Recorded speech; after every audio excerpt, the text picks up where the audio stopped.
राधे राधे। पूर्वभ्यासेन तेनेव यते यावश्यसपि स जिज्ञासरूपी योगस्य शब्द ब्रह्मति वर्तते। श्रीमद् भगवद गीता अध्याय 6 श्लोक 44। ये श्लोक 43 का कंटिन्यूएशन है। इंटरेस्टिंगली पिछले श्लोक की तरह यहाँ भी श्री कृष्ण पूर्व जन्म की बात को कंटिन्यू कर रहे हैं। इस श्लोक का अर्थ है पिछले जन्मों का अभ्यास यानी कि प्रैक्टिस व्यक्ति को इस जन्म में भी अवश्य भाव से यानी कि विदाउट कंट्रोल भगवान की तरफ खींच ही लेता है। और जिज्ञास रूपी योगस्य यानी कि योग का जिज्ञासु व्यक्ति कर्म कांड से आगे ऊपर उठकर सिर्फ शब्दों और परंपराओं से आगे बढ़कर सच्चे योग का मार्ग ढूंढ ही लेता है। लेसन, कुछ लोग यंग एज में या फिर किसी भी एज में सांसारिक मोह माया को छोड़कर केवल भक्ति मार्ग पर यानी कि संन्यास वाले मार्ग पर चले जाते हैं।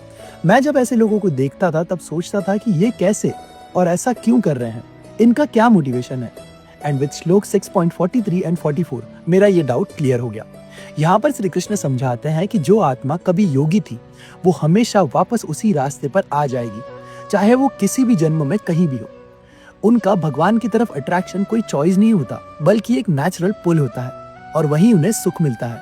अब इसी चीज को न्यूरोसाइंस में कहते हैं न्यूरल रीइंस्टेटमेंट एंड इम्प्लिसिट मेमोरी, यानी कि कुछ पैटर्न्स इतने डीप स्टोर होते हैं कि तुम भले ही कॉन्शियसली उन्हें भूल जाओ पर तुम्हारा सबकॉन्शियस उन्हें वापस एक्टिवेट कर ही देता है। इसीलिए कुछ लोग बिना वजह मंदिर में शांति पाते हैं, कुछ लोग बिना रीजन ही भक्ति वाले गाने सुनते हैं या फिर भजन सुनते ही उनको गूज़बम्स आने लगता है यानी कि रोंगटे खड़े हो जाता है। कुछ लोग बिना सीखे ही मेडिटेशन की डेप्थ फील करते हैं। तो ये सब एक तरह से इस जन्म के इंटरेस्ट नहीं है या फिर उन्हें लगता है कि मैं तो पहली बार कर रहा हूँ, पर ये पुराने संस्कार है यानी कि रिकॉल है उनके पुराने जन्म से या फिर ऐसा ही कुछ। This is what I understood throughout the श्लोक।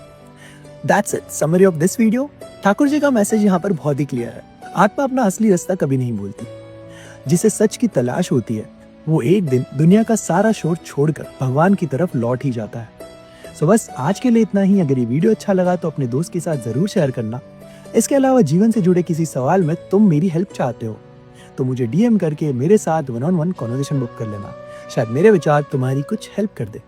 मिलते हैं भगवद गीता सीरीज के अगले भाग में जीवन से जुड़े किसी और श्लोक, किसी और सवाल और उसके जवाब के साथ। जय श्री कृष्णा एंड फॉलो कर लेना।